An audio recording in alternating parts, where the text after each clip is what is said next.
শুরায়ে নিজামের পক্ষ থেকে বাধা প্রদান করা হয়। এ ধরনের আচরণ তাবলীগের মূল দর্শনের পরিপন্থী এবং দাওয়া কার্যক্রমের সংকট তৈরি করেছে। 6 নম্বর, 5 দিনের জোর আয়োজনে বৈষম্য। শুরায়ে নিজাম টঙ্গীর ময়দানে 5 দিনের জোর সফলভাবে আয়োজন করেছেন, কিন্তু বিশ্ব মার্কাজ নিজামুদ্দিনের অনুসারী মূলধারার তাবলীগের কর্মীরা এই সুযোগ থেকে সম্পূর্ণ বঞ্চিত হয়েছেন। অতএব এই বৈষম্য নিরসনে সংশ্লিষ্ট কর্তৃপক্ষকে অগ্রণী ভূমিকা পালন করতে হবে।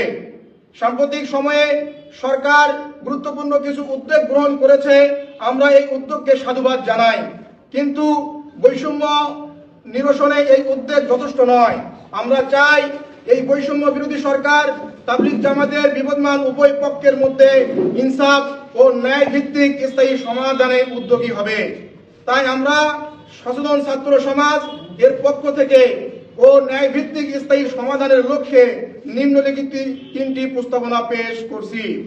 প্রস্তাবনা 1, উভয় পক্ষই যেন তাদের সর্বোচ্চ মুরব্বীদের নিয়ে যার যার কার্যক্রম অর্থাৎ জোর, ইজতেমা ও অন্যান্য আমল পরিচালনা করতে পারে তা নিশ্চিত করা।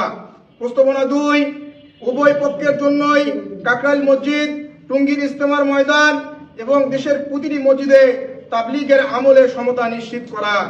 প্রস্তাবনা 3, দেশের সাম্প্রদায়িক সম্প্রীতি ও শান্তি শৃঙ্খলা বজায় রাখার স্বার্থে উভয় পক্ষকে একে অপরের বিরুদ্ধে কোনো ধরনের উস্কানিমূলক বক্তব্য এবং কার্যক্রম থেকে বিরত রাখা এবং 2018 সাল থেকে 2024 সাল পর্যন্ত ঘটে যাওয়া সমস্ত অনাকাঙ্ক্ষিত হত্যাকাণ্ডের বিচার বিভাগীয় নিরপেক্ষ তদন্ত করে দৃষ্টিমূলক শাস্তির ব্যবস্থা করা।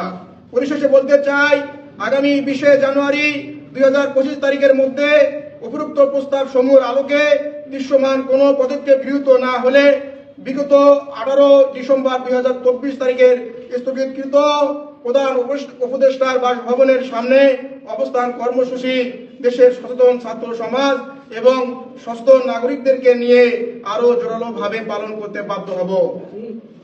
আমি আবারও বলছি, বিগত 18 ডিসেম্বর 2024 তারিখের স্থগিতকৃত প্রধান উপদেষ্টার বাসভবনের সামনে অবস্থান কর্মসূচি দেশের সচেতন ছাত্র সমাজ এবং সচেতন নাগরিকদেরকে নিয়ে আরো জোরালোভাবে পালন করতে বাধ্য হব।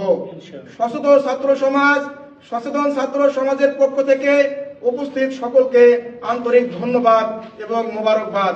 বার্তা প্রেরক, সচেতন ছাত্র সমাজ, দিনাজপুর জেলা।